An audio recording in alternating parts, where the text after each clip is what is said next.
तो बाबा ने कहा कि बच्ची अभी ज्ञान में तुम होशियार हो जाओ, है ना। मैंने कहा मैं होशियार हो जाऊंगी।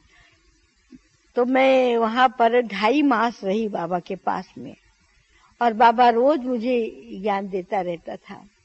बाबा ने मुझे 2 बातें बतलाई।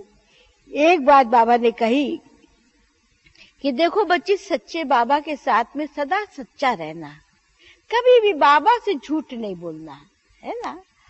तो बाबा का वरदान तुम्हें मिलता रहेगा, कुछ भी हो जाए। मैंने कहा ठीक है। और दूसरा बाबा ने कहा कि सदा खुश रहना, कुछ भी होवे ना, तुम्हारा मुस्कुराता हुआ चेहरा जो है ना, वो मुरझाया हुआ नहीं चाहिए। मैं कहा ठीक है। अच्छा, फिर कुछ भी मेरे से भूल होती थी ना, तो मैं जाके बाबा को कहती थी, बाबा ये मेरे से भूल हो गई है, मुझे बचा लो, है ना। कई बार बाबा को आके कहते थे, बाबा आपने इसको सिर पे चढ़ाया हुआ है ना, ये भूल कर देती है। मैं कहा हाँ कर तो देती हूँ, है ना, लेकिन बाबा आप हमें बचा लेना। तो बाबा कहता था अच्छा आज मैं बचा लूंगा, फिर दोबारा तुम भूल नहीं करना। मैं कहा हाँ दोबारा नहीं करूंगी।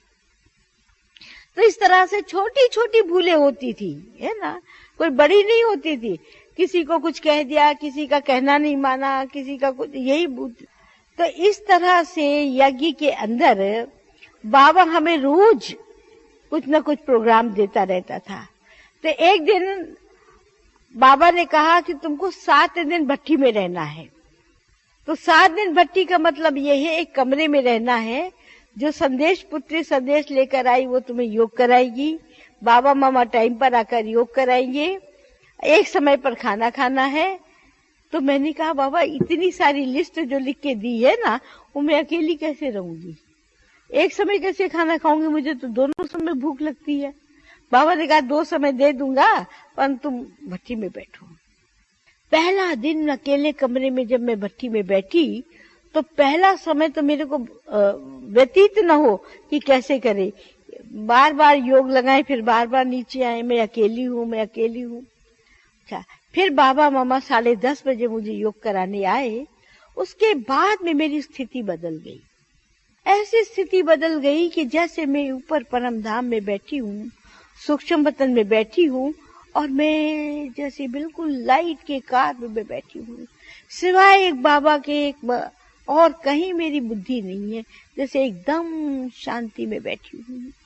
बाबा आवे, योग करावे, योग करा के चला भी जाए, लेकिन मैं उठ नहीं पाती थी, जैसे बैठी हूँ वहीं बैठी हूँ, वहीं बैठी हूँ। 7 दिन मेरे ऐसे व्यतीत हो गए जैसे 7 घंटा व्यतीत हो गए, और मेरी दिल ही ना हो कि मैं इस कमरे से बाहर निकलूं। मैं निकलूं बाहर की दुनिया देखूं, फिर मैं अंदर आ जाऊं, फिर मैं निकलूं, फिर मैं देखूं, फिर मैं अंदर आ जाऊं। मुझे किसकी आवाज नहीं अच्छी लगती थी, समझ में नहीं आता था ये क्या कह रहा है। तो 7 दिन में बाबा ने मेरी काया जो है ना पलट दी, मेरी सारी बुद्धि बदल दी। और उस दिन से जो बाबा कहता नष्टो मोहा स्मृति स्वरूप, जैसे उस दिन से मुझे अनुभव हो गया नष्टो मोहा स्मृति स्वरूप का, कि जैसे किसी भी बात में, किसी भी चीज में मेरी बुद्धि नहीं है। क्या कहते हैं ये मेरी समझ में नहीं आता, जैसे मेरी ऊपर की स्टेज, और कहाँ भी मेरा लगाव नहीं, झुकाव नहीं, कोई कुछ नहीं। फिर उसके 10 दिन के बाद मुझे वापस लखनऊ जाना था। जब मुझे भेजा तो भी मैं ऐसे जा रही थी जैसे पता नहीं मैं कहाँ जा रही हूँ क्या। जब मैं घर में भी जाके पहुंची तो मैं एक एक को ऐसे देखूं जैसे ये पता नहीं कहाँ है, ये कौन है, ये मेरे किस जन्म के माता पिता हैं, किस जन्म के ही संबंधी हैं। जो मेरी आंखें बदली हुई, तो वो मेरे को देखे कि ये मेरी लड़की को हुआ क्या है, ये तो जैसे मेरे होती हुई मेरे से दूर है, क्या हो गया है इसको। तो ये समझे इसको कोई जादू वादू लग गया है, वो ये समझे जादू उतारने की कोशिश कर रही करे, पर मेरे को तो जो जादू लगा था वो जादू ऐसा थोड़ी था जो उतर जावे, ये तो चढ़ने वाला जादू था। तो मेरे को फॉर्म दिया कि फीस जमा करो अपने कॉलेज में जाके।